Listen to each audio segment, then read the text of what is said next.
I've been thinking about rules for Heroes of Might and Magic that encourage players to play more macro-focused rather than micro-focused, and I thought nothing is good without being proven in testing, so here are the rules, my alpha rules. If heroes exchange units, both their movements must end. You may not have more heroes than towns plus one, whether or not the heroes are in a town, so you can't just tuck the heroes in a town to get around the limit. You can have a total of 8 heroes over the entire map. This would apply mostly to larger maps where you might have a lot of heroes hiding in towns to defend them. You may not wait unless you have tactics. You may only wait a number of times per round equal to your tactics skill, once for basic, twice for advanced, and 3 times for expert. You may not otherwise use tactics. You may not split a stack of identical units unless you have leadership. You can only split them a number of times equal to your leadership skill, so that would be 2 stacks for basic, 3 stacks for advanced, and 4 stacks for expert. And then I have a few, not quite related to macro, but very simple to implement, things which allow you to play the game with more options and interesting choices. Hopefully they also let you continue to use strategies that you love that my rules would otherwise prevent. For example, you can only buy ammo cart if you have Eagle Eye. You may only cast rollback spells if you have Learning. You must have Fire Magic to cast Implosion. And heroes with the First Aid skill may keep moving after exchanging units because their medical talents allow them to overcome the tiredness of their units. So, like I said, it's all fine and dandy to be in your ivory tower and dictate your brilliant rules from on high. But the thing about game design, which a lot of armchair designers can miss, is that nothing is effective unless it actually works in practice. And there's no way to know if it does work in practice without testing it. So I thought I would play a map to see if my rules actually make sense, and I do have a map in mind. It's Myth and Legend, which is one of the more popular maps, but I've never played it, so I thought this would be a great chance to dive in and try it. There it is. I have played part of it as Athena, or as Artemis rather, but I thought I might try as Hercules because I do like Lord Heart. And now I'm going to play on Expert because this is going to be a lot harder than normal, and also I lose on Impossible 50% of the time, and that might be a bit too much for recording a video. You are Zeus, the king of the gods. You are almighty, all-powerful, and very interested in that blonde woman who has just wandered by. Excuse me. You are going to win this contest, and in the meantime, enjoy the peasantry as much as possible. You take quick stock of the 2 sons you have chosen.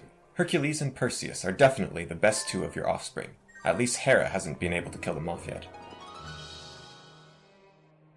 This is the ancient Greek city of Abdera. Hercules founded and named this city in memory of his good friend Abderus, who accompanied him on some of his trials. Abderus was eaten alive by the mare Diomedes. Not exactly a nice way to go. Alright, so this is where it comes in first. Walking Dead. Easy, but I do have basic leadership, so I can split 1 stack. I think I'll go for like this. So Walking Dead should be fairly easy, but since I can only split the stacks once, it's going to be a little harder. Oh, I also have tactics, which means I'm allowed to wait once, but I'm not actually allowed to use tactics. So I'm probably going to forget to play by the rules properly in this, so I'm not sure what I'll do if I break the rules. Maybe come up with some sort of penalty for myself, like skip a turn, or I have to somehow undo the action I gained through breaking the rules. Like if I walked when I shouldn't have walked, walk back to the spot where I should have been walking, that kind of thing. Of course, defending is still allowed.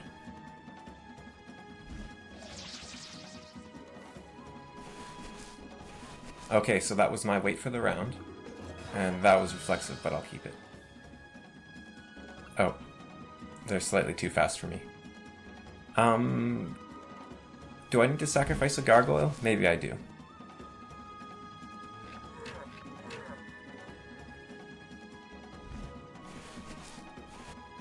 That's what's waiting's for.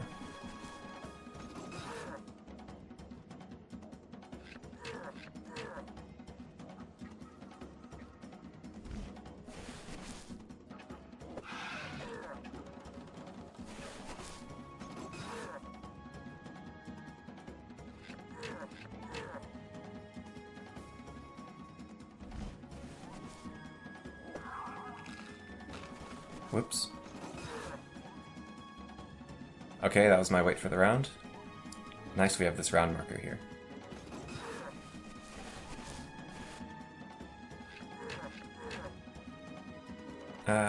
Let's go right here. Hopefully I'm not moving too fast. Probably feels a lot slower to someone watching. I'm making decisions fairly fast from my point of view. Okay, so I am allowed to get one more hero. Is there enough? There's a lot of treasure here. I think I can justify getting another hero.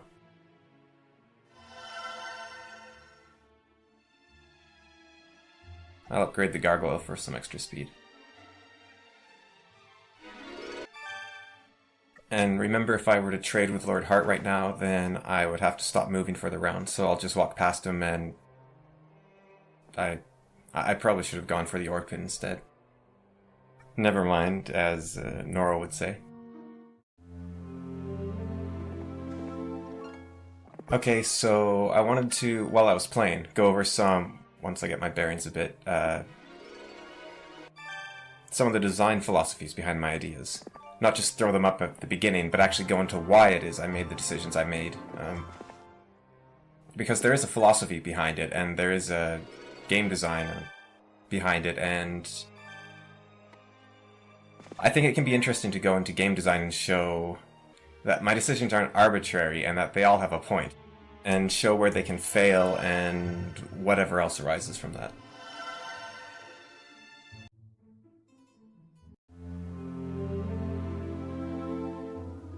A lot of people don't like scholars, but I always... Oh right, this is Horn of the Abyss. We were fine either way. I'll take armor. Now, does Lord Hart have leadership? He does, because we're knights, and knights all have leadership.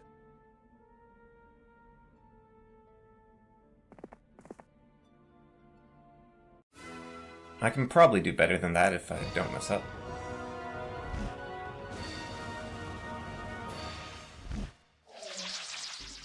That'll be my wait for the round.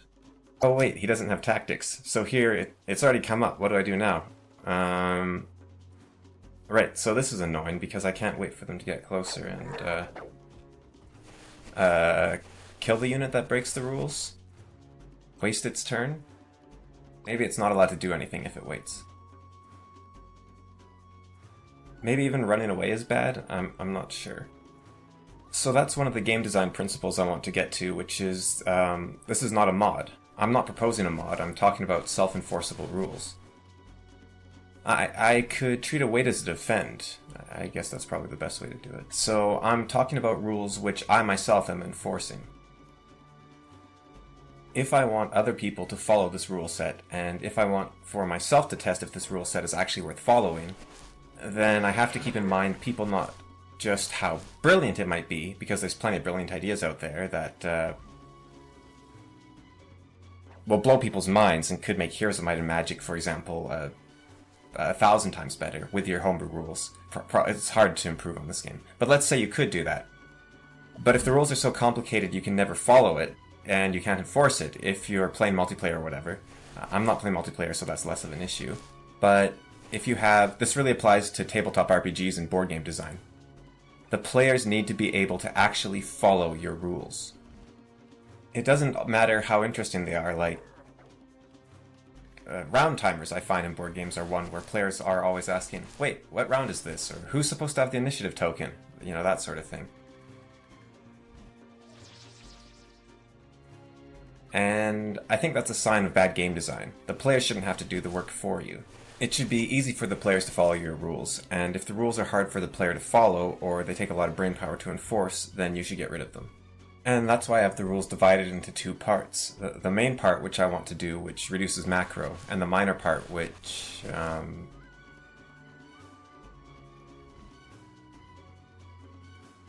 Okay, that's interesting. If you're... I like that, because I always thought ammo was not limited enough, and by not waiting for them to draw closer and getting twice as much damage, I've actually done that, and now I also just can't hit and run these guys. I have to get stuck in there. There's a lot going on here that I was intending, and I'll get to that later as we go, but...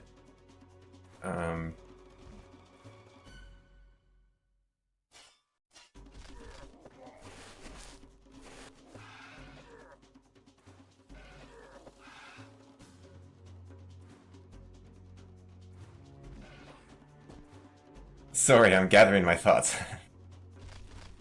there's an aspect of game design that the player has to be able to enforce the rules, and so if through playing this I keep breaking my own rules, then that rule has to go or that rule has to change, no matter how brilliant I think it is.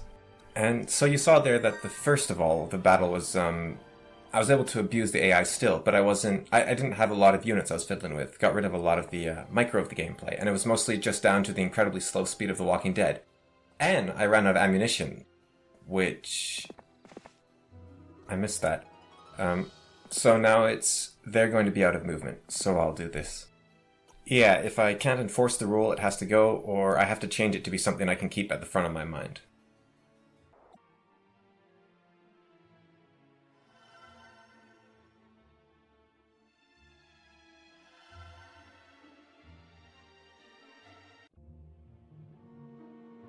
You decide that the beautiful Leta should receive a visit from you. Not wanting to attract too much attention, you change into a swan and go for a swim with her in the duck pond. When you leave her, you know that she will lay eggs. Really playing up the Zeus angle, eh?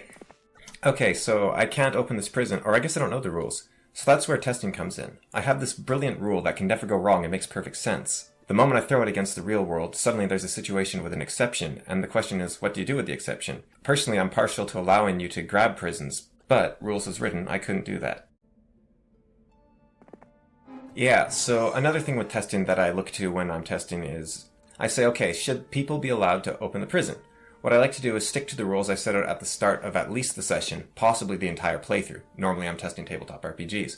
But in this case, maybe the entire scenario I need to stick by my rules. And the reason I do that is, as a game designer with complete power over your creation, it's very easy to give yourself exceptions and say, well, this time I'll do it this way, or this time I'll do it that way. And then you're never actually testing the rules, you're just constantly changing them to give yourself an advantage. It's very tempting to take advantage of the situation. So here's a rule that so far has been very easy, where you just don't use tactics, you just press start. I think... I'll have to do it later. I think you can actually disable tactics. Now, he does have a wait, so I'll wait with the griffins. He does have tactics, I guess. I can mod this game as well, and I know how to mod Here's My Magic, but I want this to be applicable to Horn of the Abyss and Shadow of Death and to Era, WoG, everything else. So that's why I haven't gone the modding route. And also I'm not a very good modder, so even though I can mod the game, I don't think you'd be getting, Wow. Leave it to the pikemen to get across before the gargoyles. I'm not going to rely on modding because that'll be limited to your mod setup rather than whatever game mode you're playing. I also want the rules... Again, I can have all this brilliant, easy-to-use rules that work perfectly, but if I'm not able to remember them all or keep track of them all, again I have to reduce the amount, and that's why they're in two parts. There's the important part, which really reduces micro, theoretically, and then there's the less important part, which is more a way to, I think, make the game more interesting. I guess I want gems, but I'm never certain about the power levels in Horn of the Abyss. Like, Sea Dogs are ridiculously powerful, but Corsairs I'm not so sure. That's just a matter of money, and it's day 4. Whoa. They changed Mage Tower, or has it always been that expensive? Might as well go for the Magic Guild either way.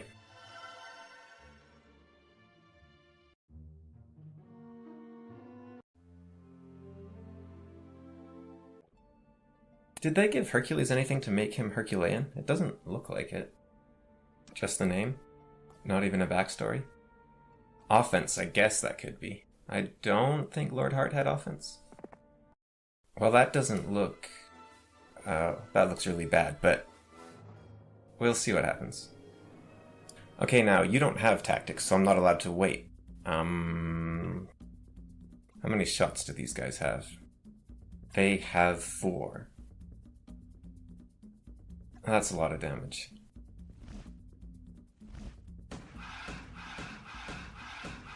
So was that. Ow. Hey, that's the, pikeman sound from Heroes of Might and Magic 2.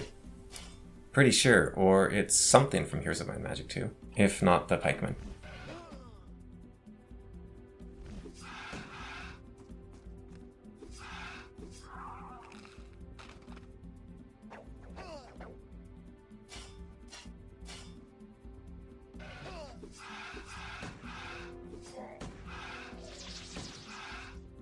A lot of sound effects from Heroes of Might and Magic are actually from a very common sound effect library that you see in a lot of movies, anime, and other video games like XCOM, JoJo's Bizarre Adventure.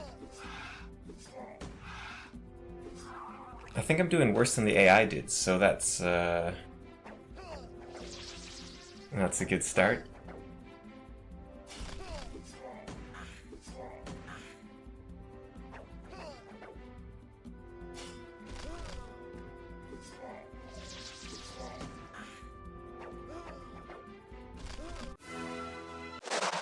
Yeah, that was a little rough. At least I got this to go along with my lack of spells. Now, if I remember correctly, this map was very resource heavy, so I might not actually want the gold. And it is Lord Heart on Horn of the Abyss, so upgrading estates could be more valuable as well if I get that. So logistics is an interesting skill, right? Because it's basically an automatic take. Logistics, wisdom, and earth magic are, earth magic maybe slightly less so. But if you see wisdom or logistics, you basically take them every time. And that's one of the things that's one of the biggest problems with Heroes of Might and Magic. Problems in quotation marks. Because you don't want a skill that you'd always take, otherwise you may as well just give everyone that skill to begin with, right? You may as well just start with it. I'm going to grab some spellbooks for these guys. So one of the ideas I had for fixing that was if you take wisdom, you have to take learning. If I were to mod it, and I don't know how to do this, but if there's some enterprising modder out there, I'll put this out to you. You could make it so wisdom took up 3 slots instead of 1, and I think that would work quite well to really make it a choice to be a hero of either might or magic. Because as it is, they're all heroes of might and magic, which I guess that's the name of the game, but there's clearly an attempt at a division because every faction has the separate hero types. Do I wait for a capital? I'm making 3,000 a turn. Does that include Lord Heart? Wait a minute, look at this. Oh, okay, he doesn't start with estates. I think that's different. Yeah, I think they did change their abilities around. Yeah, that would make sense, because they all start with 3 abilities as well. Okay, so they're more like the Greek heroes. And the stats, I think they're... Nah, they look the same. They're not super high. Just gonna keep going for the city hall over here. And I guess it's going to take at least 2 turns to get that anyways. More units, more good.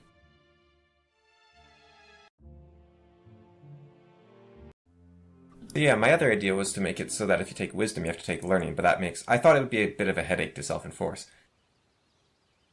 And that's an example of a good idea, a potentially good idea, because I'm still not sold on it, but that's an example of a potentially good idea that would be annoying to enforce, heavily reliant on randomness because you might not ever get offered learning, or you might accidentally not click on learning, and then what do you do? So a lot of the things I have here are fairly easy to recover from, hopefully. If you do mess up to make it fair again, or it's easy to make fair again. That's another aspect of the game design angle. You want to... Whoops, I'll get it. There it is. Another aspect of game design is knowing your medium. So in this case, this is self-enforced rules, so the rules have to be self-enforceable. So now they both can't move. You can't rely on learning appearing, you can't rely on remembering to click on it, so you want rules to be ones you can take back if you make mistakes. Because it would suck to lose if the only option was to quit and restart every time you made a mistake or reload. It would get to be a real headache, and that's not fun. And the goal of this is to make the game more fun for the person playing or the people watching. So one of the inspirations behind this was, I was watching Noro play. His YouTube channel is Norovo, maybe for voiceover, I'm not sure. He had to keep doing hero chains and micromanaging and combat in order to play optimally, and he even said he doesn't exactly like playing optimally, but he feels obligated to do it because you look like an idiot if you don't. And you get comments where people say you should do this strategy or that strategy, and I've watched a lot of YouTubers who... It's here! I've watched a lot of YouTubers who, when they play, fall for a similar thing. Or not fall for, but they're restrained by a similar thing where they want to play optimally because you're showing off and it's frustrating as a viewer.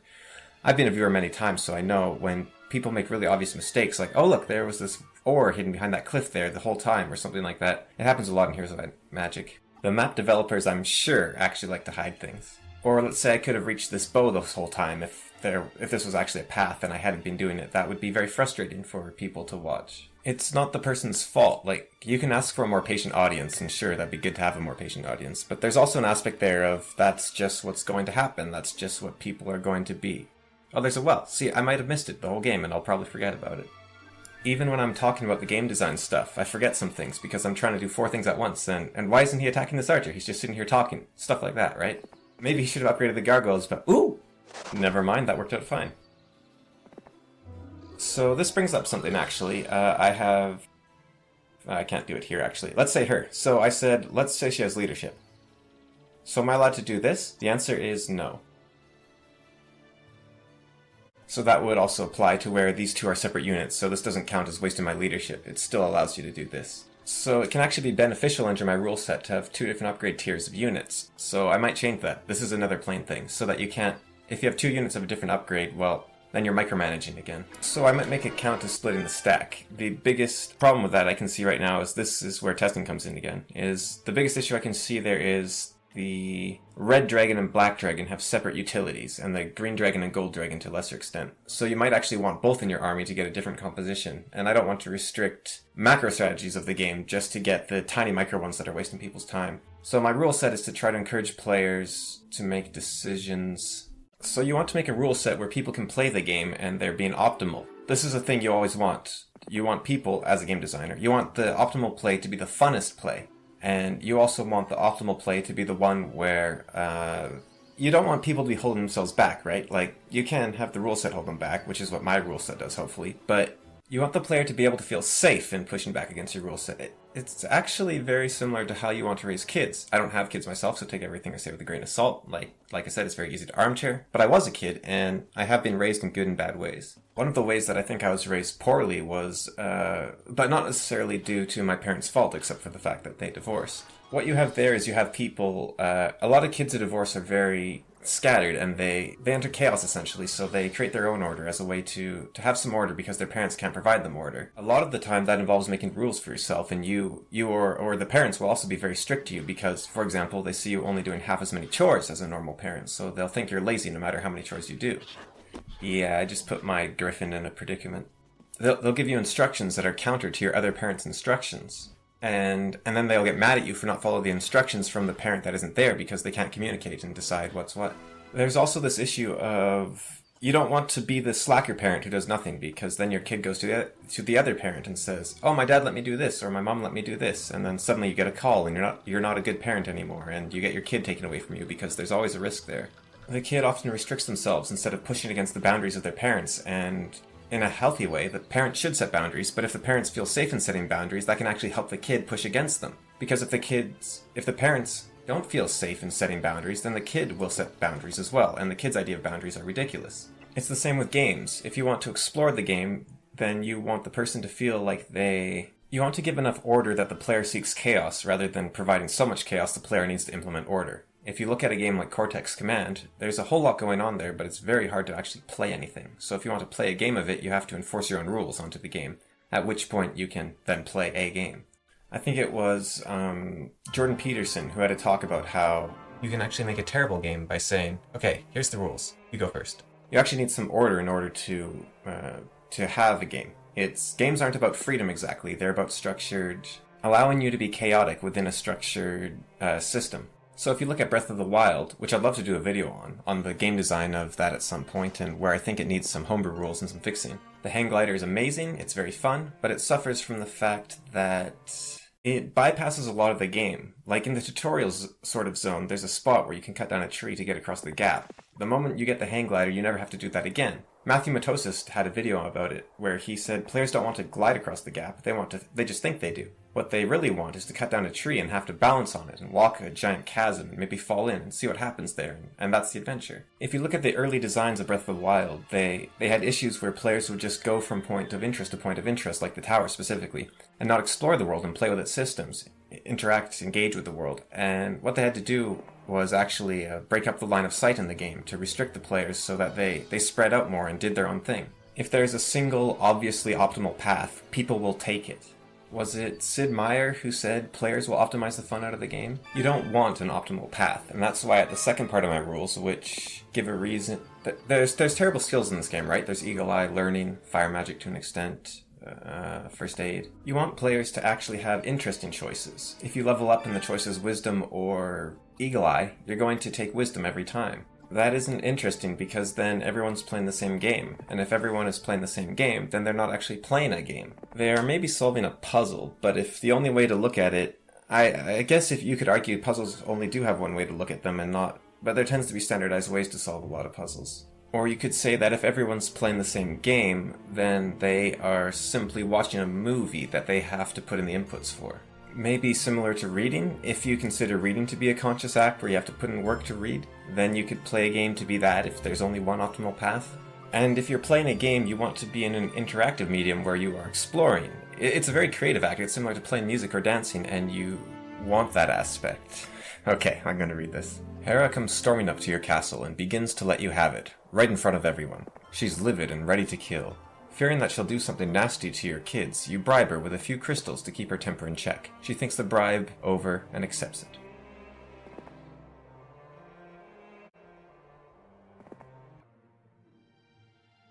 I think I'll go for the capital next. A single... Do 2 genies be better than 1 genie? I don't remember. And she can just make it good. You have all this. And I'll swap these around.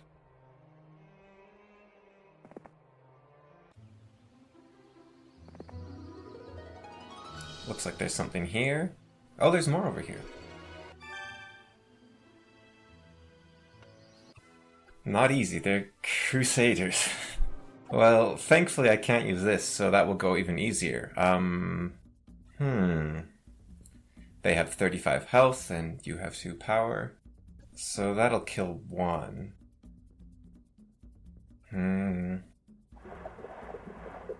Okay, you go there. On the plus side, we get the range bonus. Let's...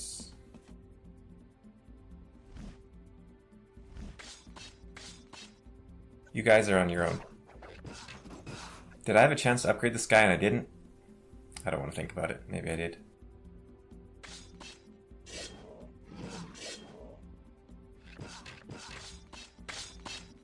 Yeah, I should have seen that coming. Ugh. Wow, this is going very poorly. This is what happens when you try to multitask. And now that's gonna wear off.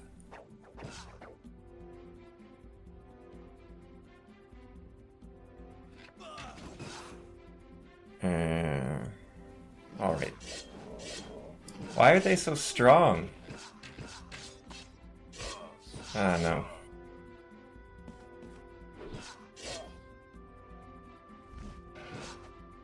That was a misplay too. Well, gotta do them all. Stab him!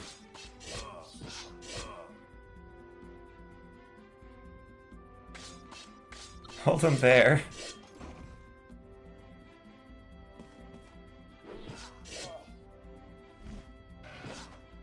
Your job is to stay alive. A reason I don't like Into the Breach actually is because there's no randomness in the gameplay. And so you can't react to things in it. It's fairly standard. The developers... I think there's a lot of really cool abilities and combos in Into the Breach, but the problem is that you can solve the game to a degree. I think the spawn points of the units are random, and also whether or not the town gets destroyed when it gets hit is random. But that doesn't matter that much because you still have a turn or two in advance. So it's very similar to, I don't know, something like Sudoku maybe, where there's a methodology to it, and you're kind of tapping the developer's brain and seeing what they want you to do, and I find when I play a game, I don't want to play the game to do what they want me to do. I want to do my own thing. I want to explore and see what there is I can do. Why am I not buying an ammo cart, by the way? Just to remind, in case we've forgotten, and to remind myself, you need Eagle Eye to have it, and she doesn't. Do I want to wait? I think I'll just wait here.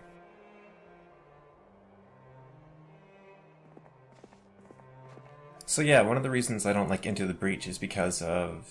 Wasn't there? Yes, there is. Good place to go first, actually. upgrade these. Yeah, I think that a game is an interactive medium and should be... I think water magic will be good here because water walk or something would be good.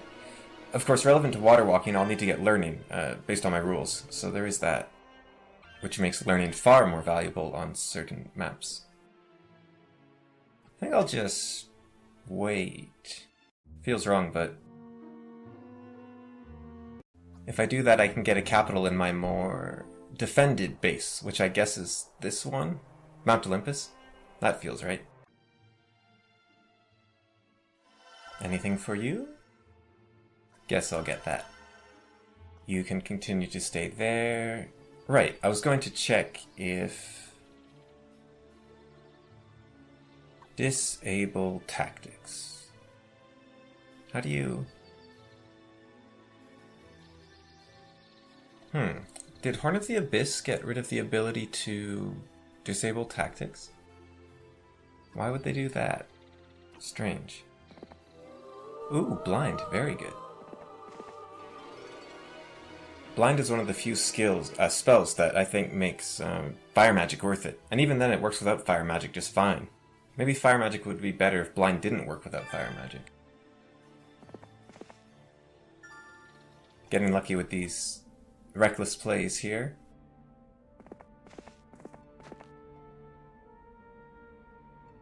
Okay, now, what is better? 2 gargoyles and a stack I can charge forward, or having 2 genies available to me?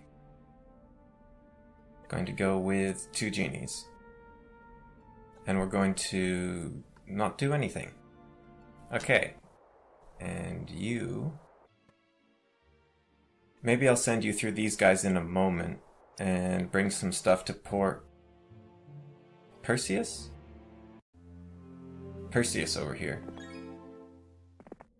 We were surprised by a far more powerful force that he had no way of knowing what they were, and give him some help and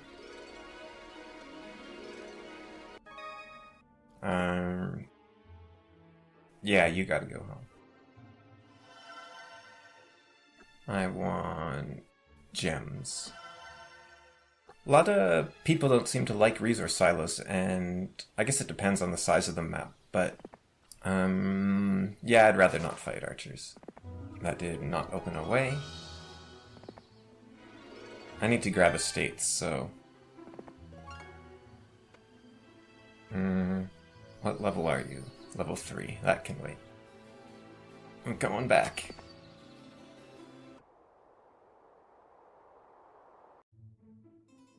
I'm doing alright though. We've got giants by week 2? That's pretty impressive, I think. And let's just start building up this town.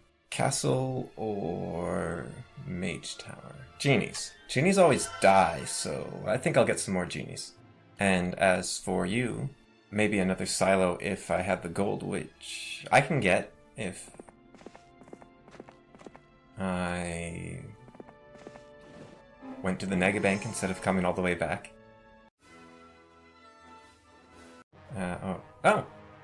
I thought we were surrounded by golems for this. Been a while. What do you got? Nope. One more? Nope, that's not it either.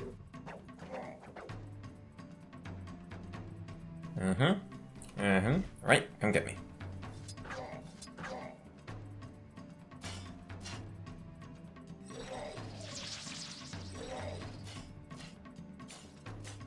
And these guys don't have morale, so...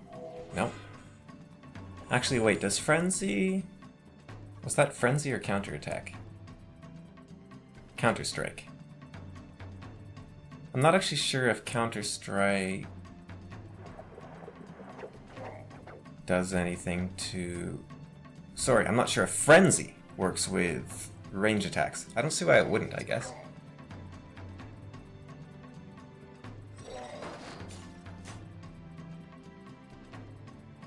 How many times can these guys cast? I very rarely play Tower. They're I guess 3 times. They're actually my least favorite faction, but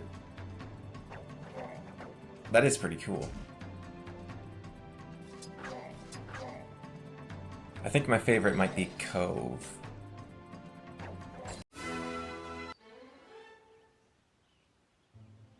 Yeah, Luck's another one where it can be quite good, but I really like what BTB did in his Ahem mod, another Heroes 3 mod, where you're fired.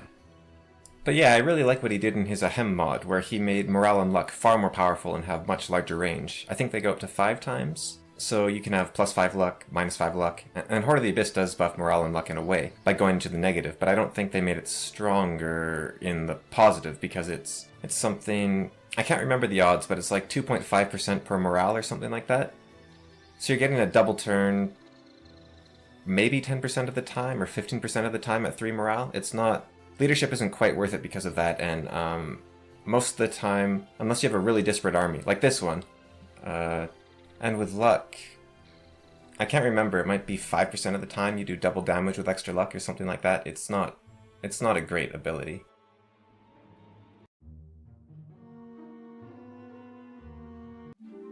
As you expected, Lyda laid 2 eggs. They're quite large, and one of them holds 2 babies. You sigh heavily because Hera will most definitely hear about this and be extremely angry with you. She should be used to this sort of thing by now. Doesn't seem quite fair to her as the god of marriage, but we are Zeus. I actually read a very interesting story. I think it was about Zeus and Hera, but it might have been about Isis and Horus or something like that, about how even in the old legends, incest was frowned upon. It's not just, oh, that's an old story, so incest is okay. It was actually frowned upon back then, and it was sort of a they don't understand our love type of moment. I think I can make the... No, I need the quiver still. Yeah, it was actually a very big deal that he was sleeping with his sister and ended up marrying her. And he was shunned for it, but he couldn't help how much he loved her. And I thought that was a really interesting sort of historical. How much damage do marksmen do? Because I have an idea.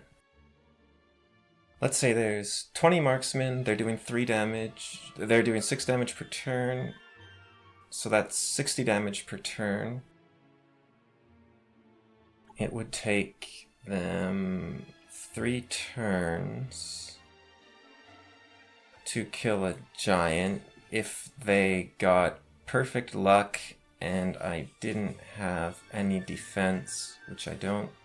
Oh, no, sorry, not 20, 40. So it would take them a turn and a half to kill a giant. Okay, what about... we go... like this.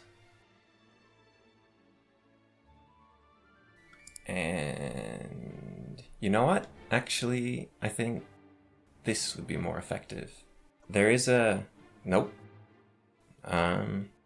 There is a button to send them straight down, I think, but I don't know.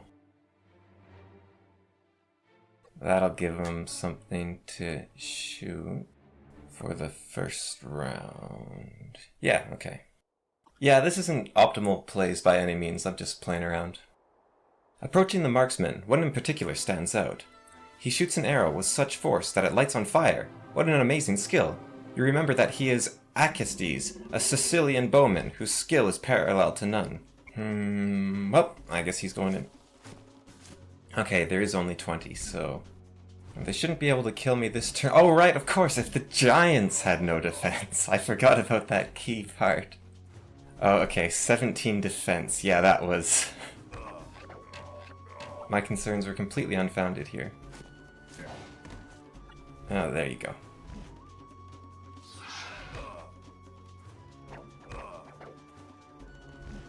The defense formula is 1.25% less damage per defense above their attacks, so... oh, we'll never know. Not huge, but not nothing. I'll grab a point and a little more.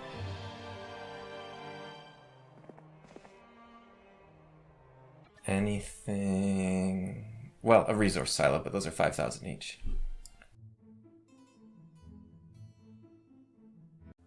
I wonder what the AI's up to. They're probably way... I once played a game on Expert, though, where I totally messed up, and I sort of soft-locked myself, so I had to spend a month in town just building up my resources very slowly, because I didn't have a market, and I only had a town, or whatever it's called, so I was only making 500 gold a turn. And I had to build an army big enough to get out of a town and get wood. I had to fight something.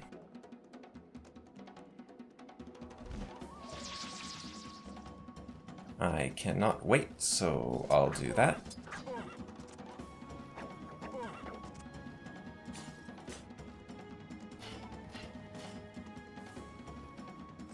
You know, I totally forgot what I was just talking about. Morale was a great invention for this game. It's, it means that...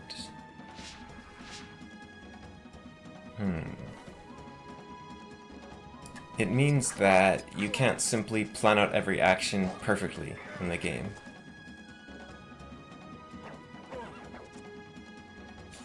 Unless you fight an undead, so it takes away something and then it gives you something in return, which I like.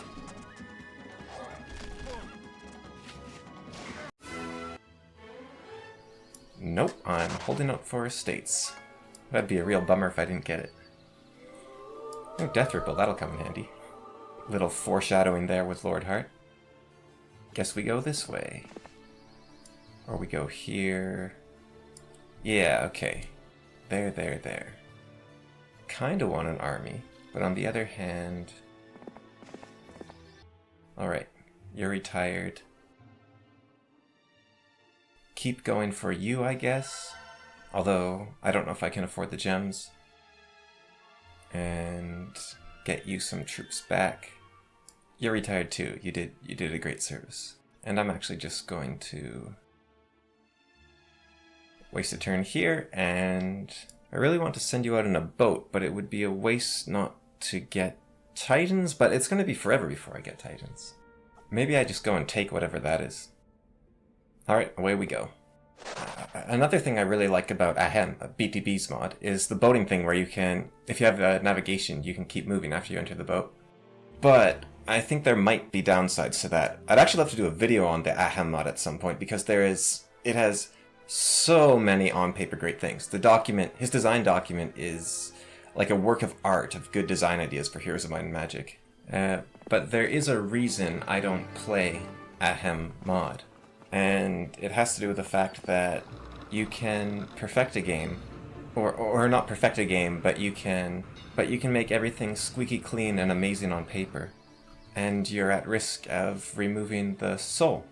Because when you polish everything away, what you don't realize is sometimes those rough edges were what attracted people to the thing in the first place. He can wait another turn. Oh, what's faster, a genie or a gargoyle? 7, 9, okay. I guess I could... Nah, that's too much.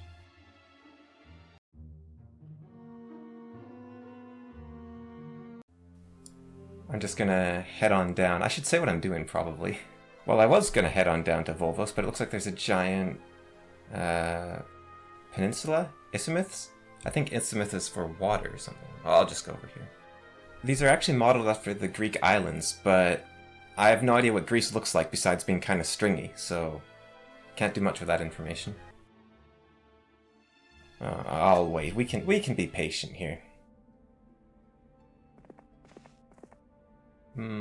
Yeah, this'll be fine. There we go. You look at your map and wonder where the mountains came from. Your second tells you that a couple presumed to take names of Zeus and Hera. The following decision was probably the only one the two gods agreed upon. They turned the mortal couple into these mountains. You know, it's interesting. There's obviously spelling mistakes in this, and I've not made a full map, but I've worked on maps before for mods. The maps didn't end up getting used, and I've made my own maps. I wanted to see if I could make a map that Norvo played into an actually more interesting map, because it turned out that it didn't work that well. You make the map and you're done. You think you know what you've done, and you don't want to playtest your map because a huge portion of playing a map is the discovery. Why on earth? Well, on we go. I can take advantage of the two different kinds of units still by my rules, so that'll be fine for now. Can I kill a wyvern with this? No. And also, I didn't even buy the giants I was waiting around for, so I might as well wait again for Perseus. I was gonna say Christian. But yeah, I've made maps, and when you've had the brilliant moments of inspiration, you finally put everything together, you're done by the end. You don't want to go through and playtest the map. It's like when when I finished my book. I think I started editing it right away, but it was a couple years later that I did the final edit. And that was a lot more enjoyable and a lot better because you're able to look at it with a more critical eye because back here, or here was it, the writers knew what they wanted to say, it's just they didn't actually say it. Oh, I want to fight. Would you look at that? Thank you. I'll take it.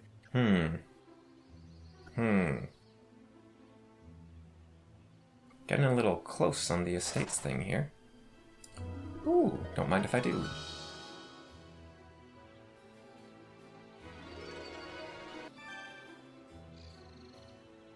You see a man playing a lyre, moving the final stones for this hill fort into place. He greets you and says, I am Amphion, a musician. Hermes taught me how to play, and that is why the stones move at the sound of my lyre. He shows you a few tunes, and you go to see his newly constructed fort.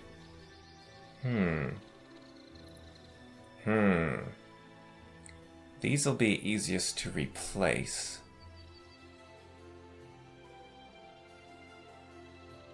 Or the genies. The genies are very tempting. I think the genies are gonna go. That feels kind of bad. Oh, sorry, I mean the gargoyles. I think the gargoyles are gonna go. Although genies do die all the time anyways. You approach the tent and see a group of men leaving. You chat with their leader, Accius. He tells you that he is returning to Thessaly to recover the dominions that his father has been deprived of. I read many years ago it was called The Complete Collection of Greek Myths, I think. Well, it turns out I hadn't remembered a bunch of them, but also complete is there's many different interpretations in lost works, and it was quite the claim for the author to call them the complete works. Plus, a lot of the less famous names I'm not going to remember just because they don't stick in your mind. Like, something I like to do when I'm writing is have the names be very simplistic and easy to remember. Like, if you have a town, call it Oak Town or something. Or Oak Green, like how real towns are named. Probably do a little bit better. Just a little bit hasty. And that's halfway, maybe? Although, I do want them to shoot the gargoyles. Yeah, that was... Should have thought that one through. Do I have cure? I do not have cure.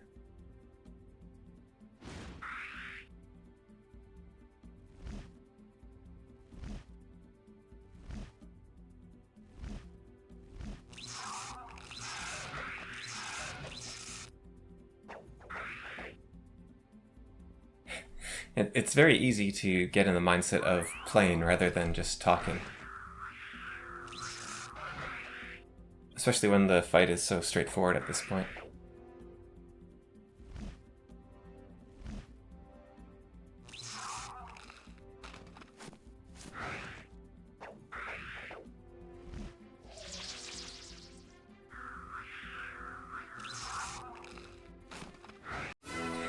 I'm doing it again.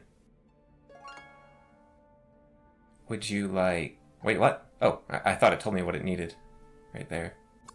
Yeah, you do not want to go there.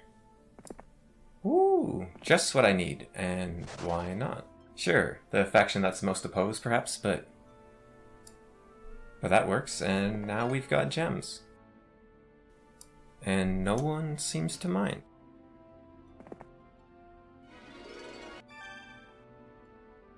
Alright, you. You don't stand a chance. You approach the marine monster, Atlank, and her companions. They torture travelers who try to use the waters of Lake Ilion. You think it best to try and get rid of these nasty creatures. I will slow you, and I will haste you, and I'll shield you.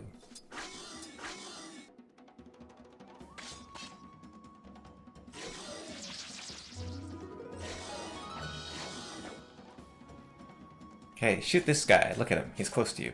And here, this guy too. Come on, look at him. Shoot him. That's new. I don't play Horn of the Abyss that much either. Not because I don't like Horn of the Abyss, it's just I don't often get the chance to play Heroes of Might and Magic in general. Or, well, I haven't in the past anyways. That has hopefully changed. Ooh, maybe these guys will join me too, and then I'll have to kick someone else.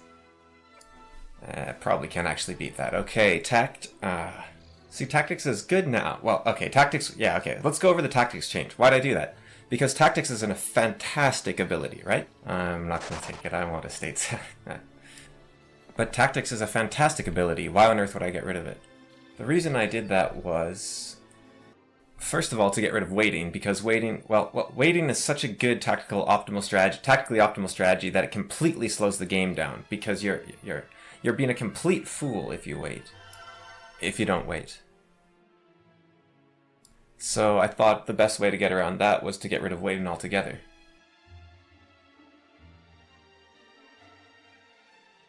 One more turn. I do this a lot when I play heroes. It's always optimal to stay still. I guess I can at least fight something. Nagas though.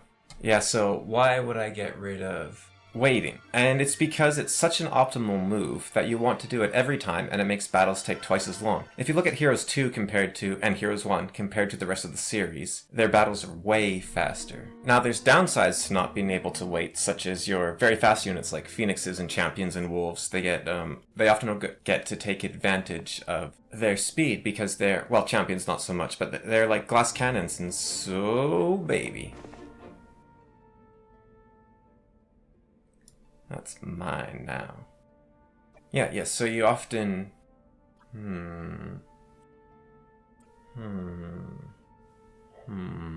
I just realized something.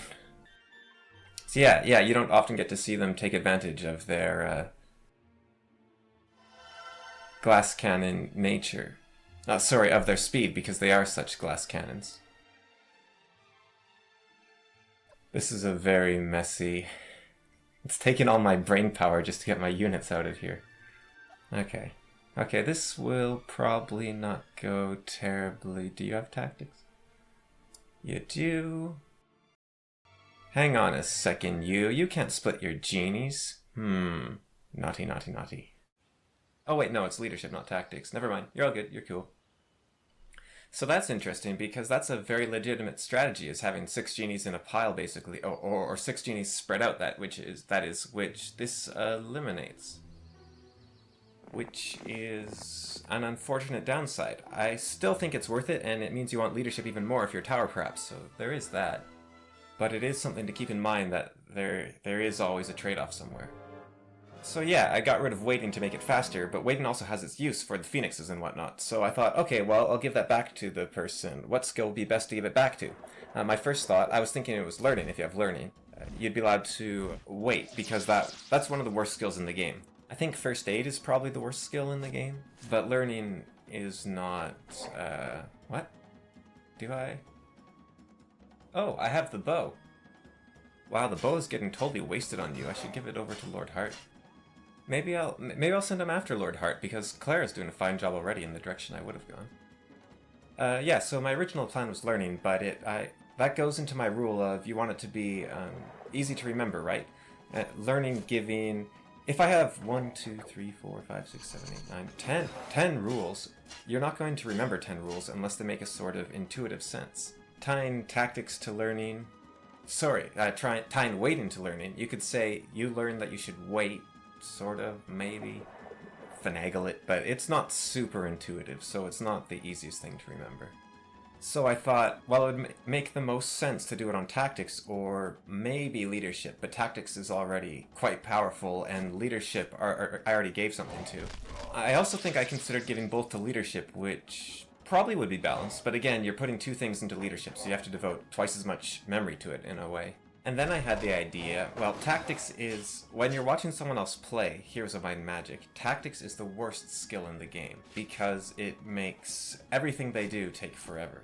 I thought, you know, I really hate tactics. Like, I do not pick up tactics when I play myself because, and that's another thing, you don't want a skill that the player actively avoids, not because it's bad, but because it's too good. Or also because tactics makes the optimal play of Heroes of Might and Magic about 4 times as long as a normal optimal play. And that is possibly the worst sort of design skill you can possibly imagine. If you want the benefits of tactics where you can, you know, you're able to defend your unit even against you're able to defend a slow archer against very fast opponents, that's where tactics shines. For that, I would rather have like, a third stance, there's these stances. Or maybe you could build maybe a stance builder that you could build and set before combat, but then of course you'd be tweaking it before every battle so it's the same effect. So maybe you're allowed to build one for the campaign or something, or you can only change it every 10 turns, or, something like that potentially. But in general, tactics just really slows the game down, and it's my least favorite skill in the game because of that. So I thought, okay, get rid of tactics, and you let the people wait, and so you bring waiting back into the game, but now you can only wait a maximum of 3 times per turn, which is great. Trying to psych myself up for this fight. How strong are Medusas? I think they're tier 4. I'd probably lose some guys. Might lose all my genies if they focus them down, and then what am I getting here? I'm getting the stables, which I've already visited this week, so. And I'm getting a town. Okay, that's pretty good. And yeah, okay, this is pretty good. Oh, it's a little paradise. Look at this place. Wow. And a gem pond. Okay, I will grab this level up, which will level me up, of course, and okay. Oh wait, is that a town too? Oh, even better. Now this is freaking me out, because this is still the exact same layout as the other map I was playing on. Weird. Like the other, I was playing down over here.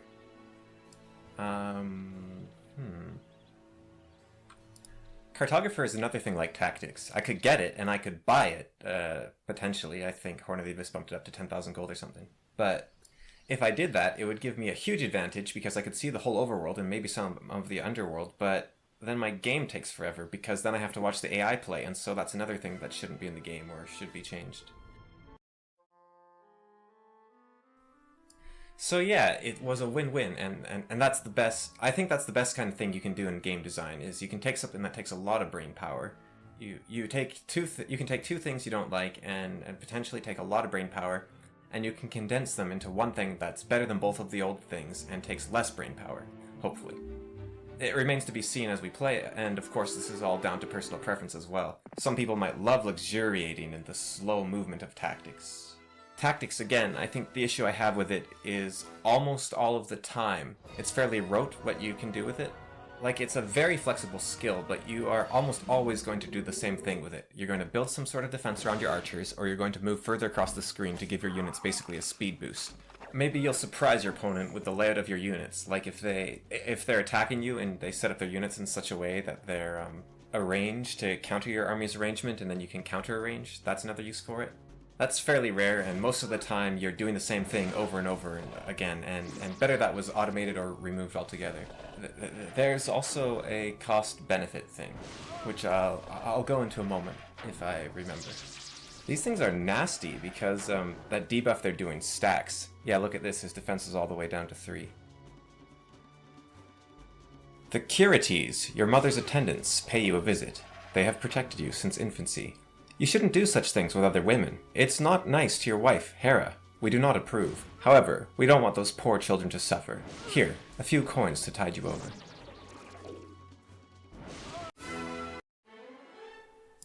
Right, so fire magic will allow me to use Implosion, and the reason I did that was Implosion is a very powerful spell. Like, it's completely disproportionate. Its scaling is completely disproportionate to other spells. And it's in the Earth Magic school, which is kind of ridiculous, because Earth Magic is already the best school of magic there is. So it's, yeah, it's not fair at all that they do it that way. Okay, haste's not bad.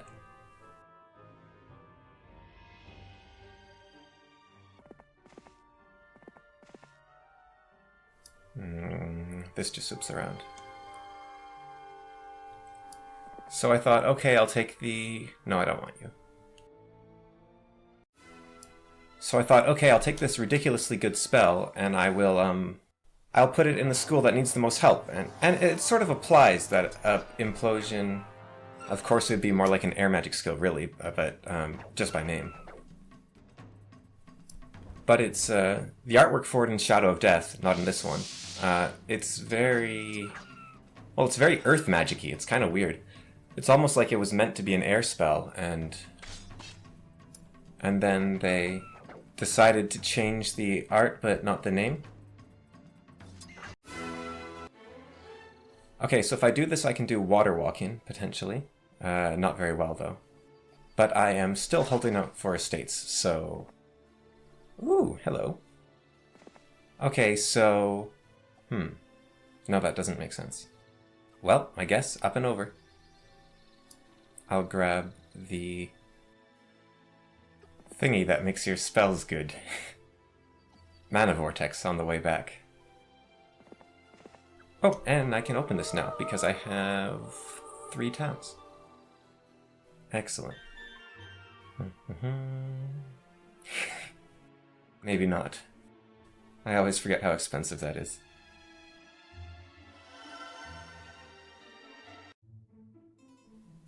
Last time I played this, the AI was boating all over the ocean here. I don't know if that's just because I'm up in the corner now, or if it's because last time I played I was using HommIII. And so the mobility of everyone was much higher than it is now. What do we got? We got air shield. We got a free town.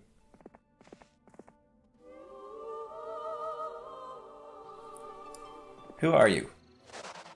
Tiris, the... Her. Really? Okay. Tiris the woman.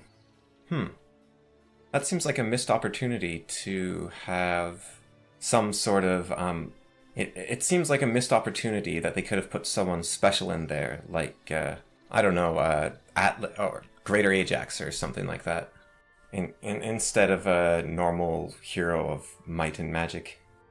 Maybe they couldn't for some reason? I've seen map makers do it before, so... I don't know what that reason would be.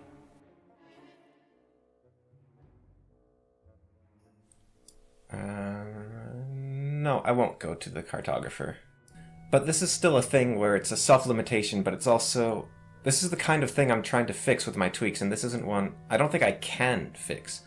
But it's basically, the optimal move is to go to the cartographer, but it's not the fun move, and I don't mean by that it's, how to put it?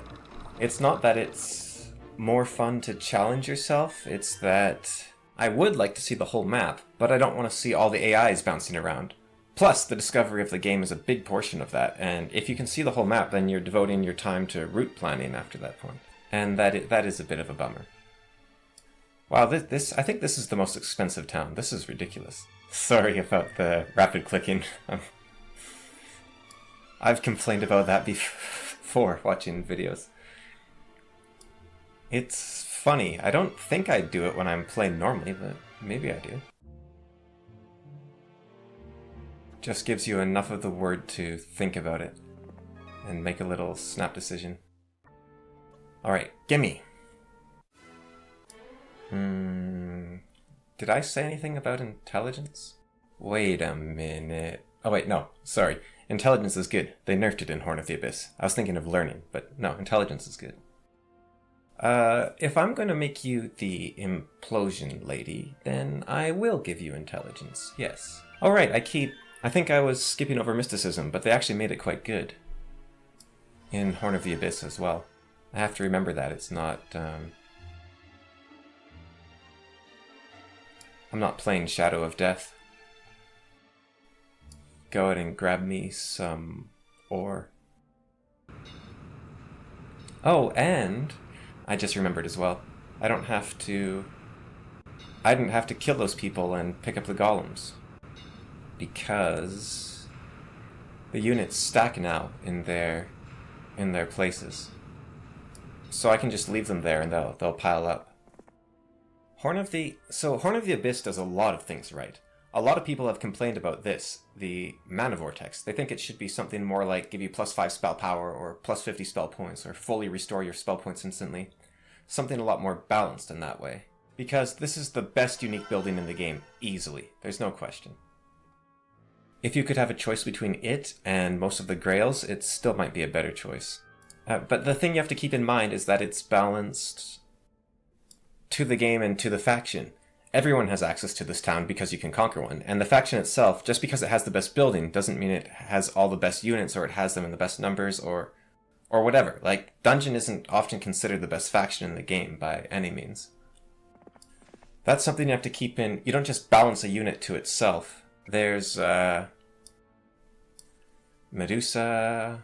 The thing is, I'm not that... Well, I will be getting Medusas. Okay, fine. But yeah, the developers of Horn of the Abyss, at least the old ones, before... I forget the lead developer's name, but under his guidance, they were very careful in the decisions they made. They kept these things in. They kept the spirit of the game. Whereas Ahem, it sort of polishes the game to perfection, like I said before, in a way that gets rid of everything. And, okay. I'm getting all my guys mixed up. They all look the same. But the Horn of the Abyss developers, they are very... When they make changes, and they make changes to be fun. Like Estates, for example. It was already good, and they made it really good. And they made Scouting really good. And they made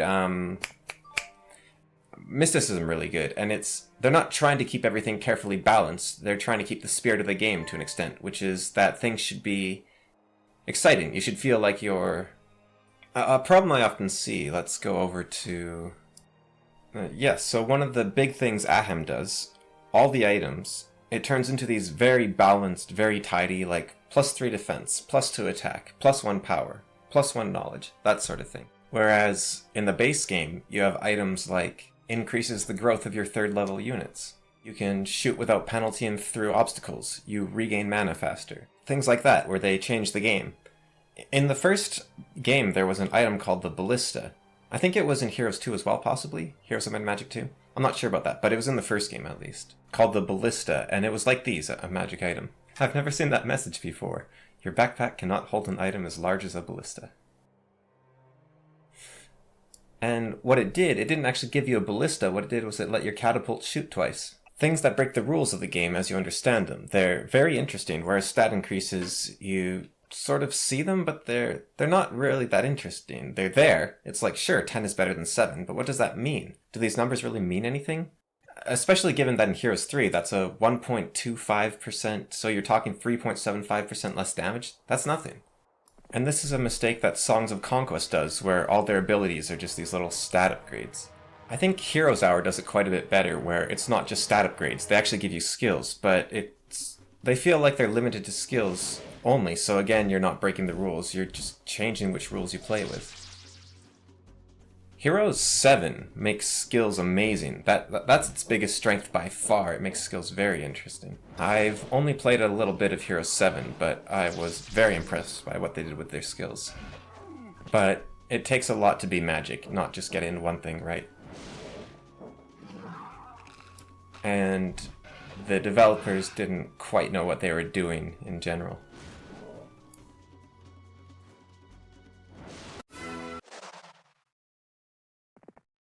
Very weird map. I keep thinking, oh, I'll loop around here, or I'll come back later. Or, okay, this is a dead end, so I gotta go down here first. And then I pointed with my finger. But yeah, and then I'll come around down here later, but I keep not coming back to it. Right, now I guess I do want you to get some spell power, because your spell power sucks. And then you head back, and nope, Tiris, the woman, what, really? That doesn't feel right. I wonder if Horn of the Abyss changed it, because that doesn't seem right. But they will take these, I guess, because they're slow. I guess they're not that slow. They won't take them. They'll take your pants. And they will head... They will not be able to move. And... they will continue to head on out. Ooh, lightning bolt. Appropriate for me. Why no curse? Do I already have that? I already have that. Did that? Huh. I don't know if that's a bug, but it shows that I'm an expert in every skill. I don't know if that's just because I'm on the map. Oh no, I'm on HommIII. Oh, wow. Okay, I'm on Magic Planes. I am very impressed. So, Magic Planes, they make you an expert in every skill, but I didn't realize. So if I just do this, yeah, I'm no longer an expert in everything. Wow. I had no idea that the UI elements extended that deep. There's actually a bug in the game that has not been fixed by anyone, and it's right here. Logistics is the wrong color when highlighted. Everything else is the color that you see, but logistics isn't. And it doesn't change as it, like all the others change as you increase in levels with them, but this one doesn't. So, it's not a flawless game, but it's... Heroes of Might and Magic 3 is not my favorite game of all time. I think it's not even my favorite game in the Hero series. I think I prefer 2. But I still think it's the best, objectively, the best game ever made. If that makes any sense at all. The sheer quality and quantity of stuff in this game is unparalleled, and how well it runs, how good it looks, it'll never go out of style. This is the HD mod, but still, the HD mod still had to work with something. There's a lot of games that don't get refurbished to this level. I wonder if there's so many forts around. I wonder if I should even be upgrading my creature banks, or my buildings. You meet this extraordinary woman named Europa. Infatuated with her, you prepare to find some quiet, cozy spot to meet her. Then you remember all of the troubles you've had with women in the past. You know that if Hera finds out, she'll knock your head off. Or worse. You take a cold shower. So, I was praising Horn of the Abyss quite a bit, but don't think I'm all praises for it, because it does overstep its bounds, I think, a few times. For example, nerfing logistics. I don't think that changes the fact that you always need to take logistics. I think what it did was it just made logistics worse, and less fun to take, and made having a fast scouting hero less interesting. But it didn't actually make any decisions more interesting, it just made the decision you have to take less fun. So I think that was a bad choice. Another thing was they seemed to have a hatred for, magic resistance, and they introduced their own skill called interference, which isn't random, and instead lowers your opponent's spell power, because spell power doesn't scale well. For a lot of abilities, because the most useful abilities in the game are the crowd control abilities. So they thought, oh, we'll kill 2 birds with 1 stone, like I said with leadership and tactics, and they got rid of magic resist on their new maps, and they added in interference. And interference as well is less random, so it's more predictable, but Heroes of Might and Magic isn't a game of predictability. You have morale, you have luck, you have death blow, you have the very fact that unit skills, damage is wildly varied. It's a game almost about mitigating the randomness if you want to make coherent plans, but also living with the randomness. Because real-life strategy games, and strategy in general in real life, are random, and that's why dice were introduced to games like Krigsfield back in the past. I need to start ditching some units. I think I'll leave my negas here if I remember. But I suddenly have a ton of money. Am I crazy, or is that 30,000 gold? Where did that come from? Well, I guess I should go for a treasury. Or I don't even need the gold and I should just go for a homestead. I don't have... I want... Decisions. Okay.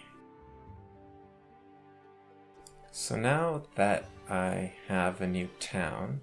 This is Dionysus's castle. From underneath flows a river of wine into the valley below.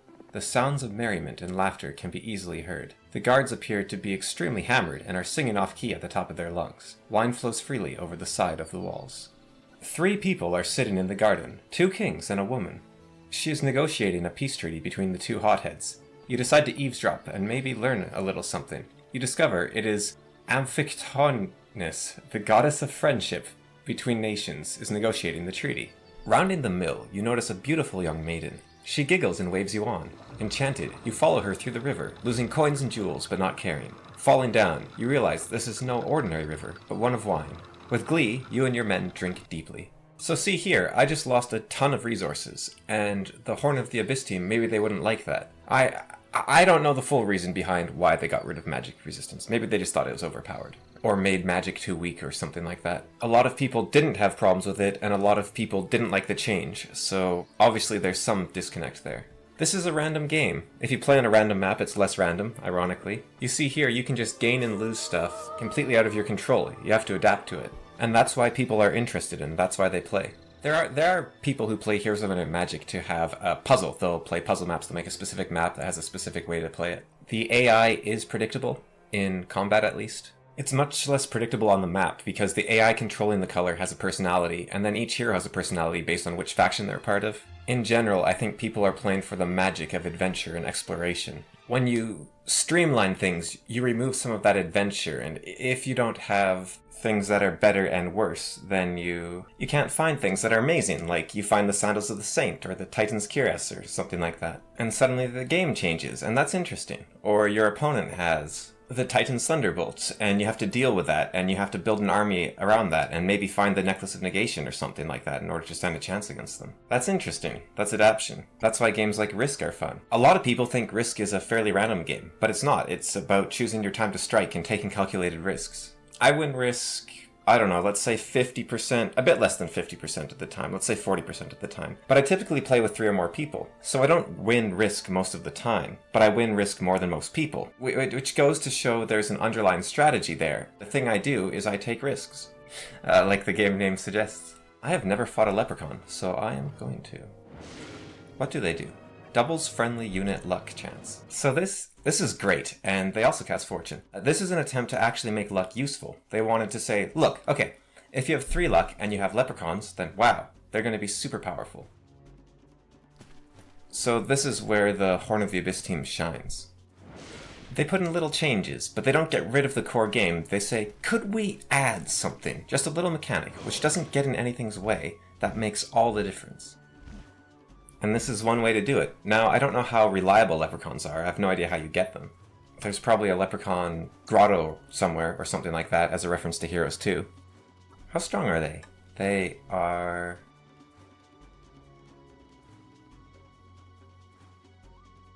They're fairly strong. They're like a tier 3.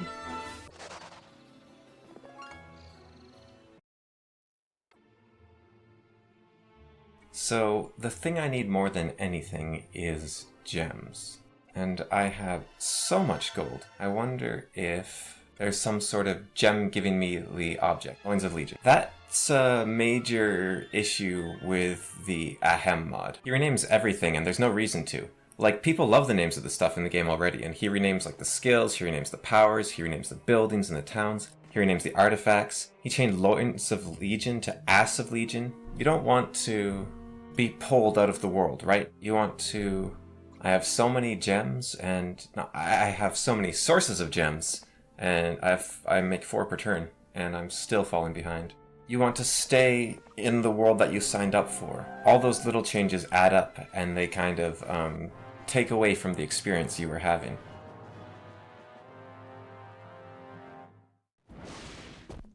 Gather round, children. Got them all there. Oh, I forgot about him. Oh, they'll be fine. Alright, everyone, run. Bring them over here. Why is the skeleton moving so slow? What are they afraid of?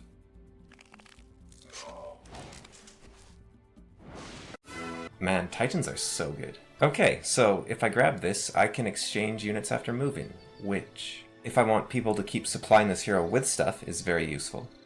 But, let's see. Sorcery. I think they buff sorcery as well, which would be good if I want to make her my implosion person.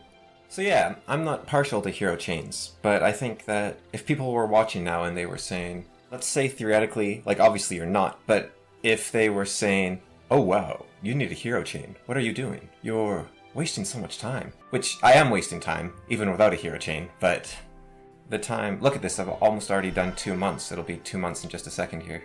That's hugely beneficial.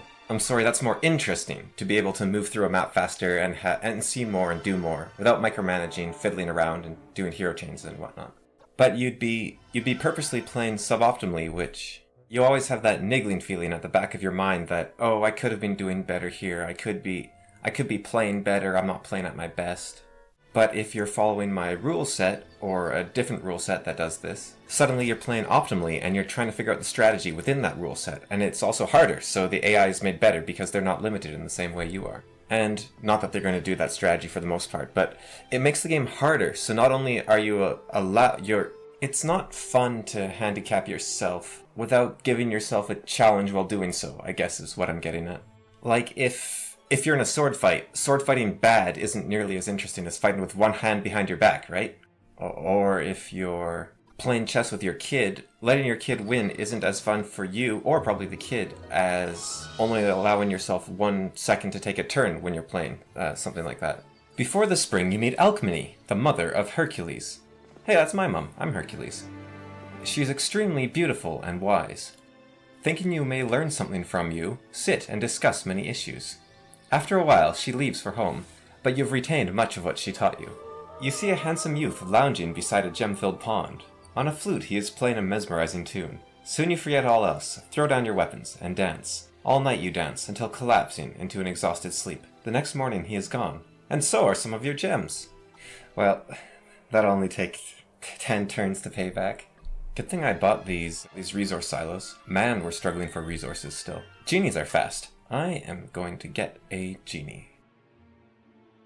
And then I'm going to put you to sleep, because you're distracting me. I actually think Horn of the Abyss might get rid of the you're about to skip your turn thing. Here's another randomness. Look at that. Suddenly there's stuff everywhere. If my hero was weak, I'd be trapped here. But I am not weak. Apparently they disagree. Oh yeah? Well, how about this?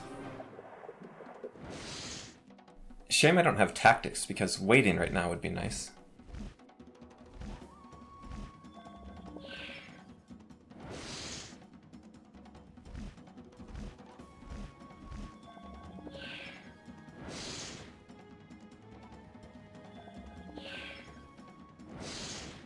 I wonder what the auto-resolve is doing. Charging forward with the gargoyles, I guess? That was way easier than they said it would be. Which I expected, but still. No, you're the wrong guy to get estates. Do I still give it to you? I could maybe make you the archer. I should make someone an archer. And waiting is good for archery. Well, I guess it's less useful because you have the bow. Could still have its place. Yeah, you can double your spell power. I was wondering if there's any reason for him to come here. Dragon Cave. Mage Guild level 2. Why not? Okay. And I guess I'll keep sending him on. Back to the wheel. Back to the wheel. How am I missing these things? Waking up the next day in the river of wine, you have the worst hangover. Asking one of the centaurs who that woman was, he laughs. That was Ate. She's the goddess of infatuation, mischief, and guilt. You feel guilty for taking a day from your quest, and now you're missing troops. What am I supposed to do with these? Was I supposed to switch them out? Is that the rules? I don't know. One of the flowers by the lake stands out. A narcissus. You remember the story of a handsome youth named Narcissus who rejected the love of Echo, a nymph. She condemned him to fall in love with his own reflection in a pool. This must be him. He inspires you to be more humble and learn from him. You come across Dionysus's endless purse of gold that he dropped. It appears that Dionysus is getting forgetful in his old age. Then again, he could have left it here in a drunken stupor. It's really cool, actually. I can see why this is one of the best maps. It's up there with Viking We Shall Go, and I think there's another one that people really like. Viking We Shall Go is my favorite map, but this one is very fun. It's growing on me very quickly. I'm greatly enjoying it. Put him to sleep and then I do this. I guess it would still be optimal if he's doing nothing to just start digging absolutely everywhere. But that's one of those things, you don't want to encourage the player to do something like that, and it's such a low chance that I won't even try, but that is something to keep in mind. And of course, that's not necessarily optimal to dig everywhere, because I might need him at a moment's notice, not to be just fighting crazily, or going crazy like that. Bring you back around? I need to send someone. You know what? You are going to deliver some titans. Yes. Well, giants, I guess, and I'll take them over here. Yeah, that'll work. Okay. We'll see if I remember. Upon closer inspection of the scholarly man, you see that he is tending to what appears to be several beehives. He waves you forward and says, "Don't fear, the bees are friendly. Would you like a bit of honey? My name is Aristeus." He notes your puzzled look. "Apollo's son. I invented beekeeping." Oh, so he's my grandson. If the wood elves join me, I'll be kind of sad. I could drop some units off in the gem pond.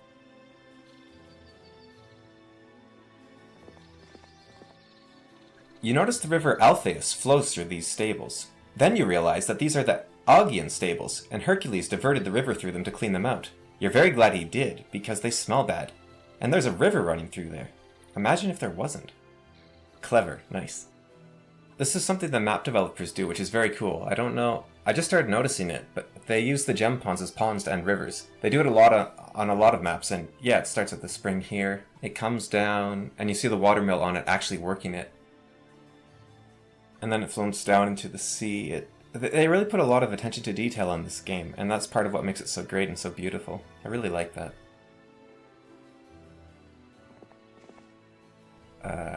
Where? Okay. Is this worth my time to be concerned about? Why not? At the end of the day, the point's to have fun, right? So, if I want a lot of archers, then I'll get a lot of archers.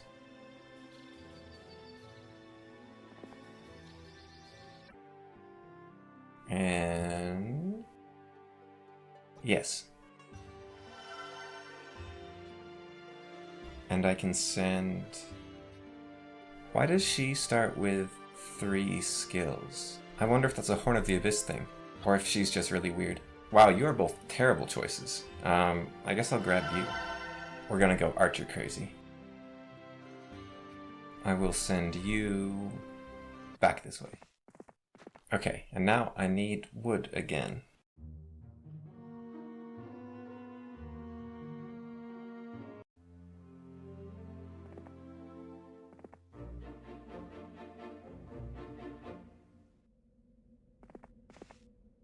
Sure. Welcome aboard, orcs. Your job is to get eaten by wyverns. Hang on a second. Whoa, whoa, whoa, whoa. You see what? Bet you've been screaming at me. Yeah, that's illegal right there. Thankfully, it didn't actually affect how any of the battles went, mostly. Except we might have lost a bunch more gargoyles. Sorry, gargoyles, but you cheated. Okay. The Titan wouldn't have been affected by anything we were fighting anyways, but that's... So yeah, again, if it's that easy to forget, then maybe I shouldn't have that rule in the first place. But there are also things that you get. I mean, well, she by default is breaking the rules, I guess. Well, if they come like that, what can you do? I guess I should have gotten that in case it's estates.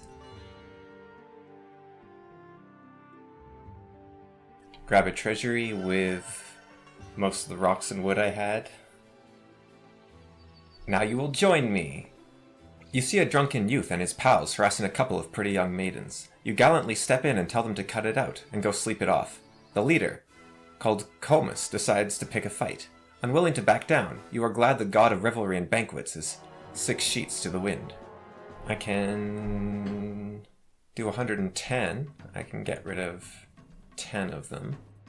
That seems pretty good. Yeah, whoever has all the archers, I want to get that bow that Perseus has. I might trade with Perseus a bunch of units, because I'm much more suited to hand-to-hand combat as it is. A woman sits quietly in the glade, a beautiful ring adorning her finger. She looks up at you and says, "I am the goddess of peace, Irene, and I see that you have traveled a long way and have many more trials ahead of you. Take this ring. It will help you negotiate out of battles better." Woo. Now this does have its place. If you want to do a lot of Poor Man's Town Portal, it can be very useful. Like if I want to attack units and surrender to them just to get home faster. Although that might only work on enemy heroes? That's the problem with Eagle Eye and surrendering. They're great ideas on paper, but there's not enough hero-on-hero combat in the game. Maybe there. If they had wandering neutral heroes, which some later Heroes clones do have, or if there was a chance you could get attacked by heroes when you attack a wandering monster, which there are mods that do, but as it stands, a lot of these abilities that seem good on paper don't really have an effect. Like Eagle Eye, you could do some really interesting things with it, with the right map. Like you don't have a mage guild and you're getting attacked by a huge amount of heroes, or you have to fight a huge amount of heroes, and the only way you can get spells is with Eagle Eye. You wouldn't even need Wisdom, potentially. Eagle Eye with a tiny buff, actually, where you learn spells at the level they're cast at, would be a whole different world, and it would still not be very good, except in specific situations. But it'd be very interesting. A young man approaches you and challenges you to a wrestling contest. You quickly accept, and after a long battle you beat him. He says, "Only other person to beat me was Theseus. You are a great warrior indeed. My name is Kerkion." He leaves, forgetting his pack. You look inside. One rib cage. Woo! Why did he have a rib cage in his pack? You see the burial mound of a great Amazonian queen, Penthesilea. There is an inscription on a tree. Here lies Penthesilea, a brave Amazon who died at the siege of Troy. May her soul rest well in the Elysium fields. Oh, this is Elysium? I guess that makes sense. Isn't Elysium an island? I guess that's the Isle of the Blessed. Huh. I think this is one of the few things in the game that's completely random, the Warrior's Tomb. You can get anything from it. So you can get the best item in the game, or you can get terrible things. There must be some reason there's dragons everywhere. There must be some ancient Greek reference to dragons here. I probably, if I walk up to the city, it'll probably tell me. Okay, let's grab us some more giants. And some genies for her. And maybe she wants some gargoyles to replace her cheating gargoyles, which were terrible. And that'll do. And I need more of everything. This'll be handy in a bit, and it's not like I need ore. Whoops.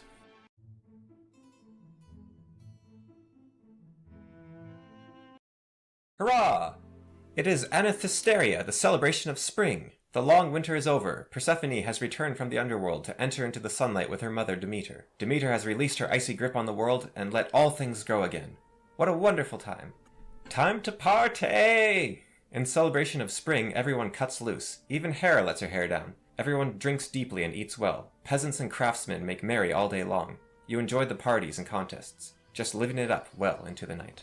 Leda's eggs hatched. Helen and Polydeuces came from one egg, and Castor from the other. There is no doubting whose children these are now. All three of them resemble you, when you're in mortal form, that is. To top it off, the midwife wants to be paid, and Leda needs new baby stuff. Okay, I'm going to go here, I'm going to grab the Nagas, and I'm going to grab the Titans. I'm going to grab the Nagas, and then I'll bust through here, and you will instead turn around and explore down here, I guess. Just on the off chance that I can't fight the Wyverns. Because I don't quite trust them.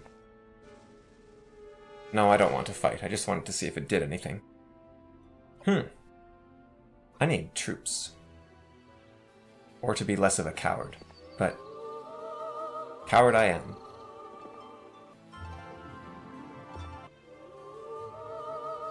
As you approach the observatory, you see twins playing in a field of flowers. They place garlands of flowers about you, and you join them in song and dance. You learn that they are the goddesses, Flora and Fauna, protectors of women, youth, flowers, and spring. They leave behind a small present for you. That's not just a small present, that's awesome. You're weak. This is really cool. Just getting all these little magical trinkets. So it looks like they're slightly behind me, possibly? Roughly equal? Have I stopped being a coward?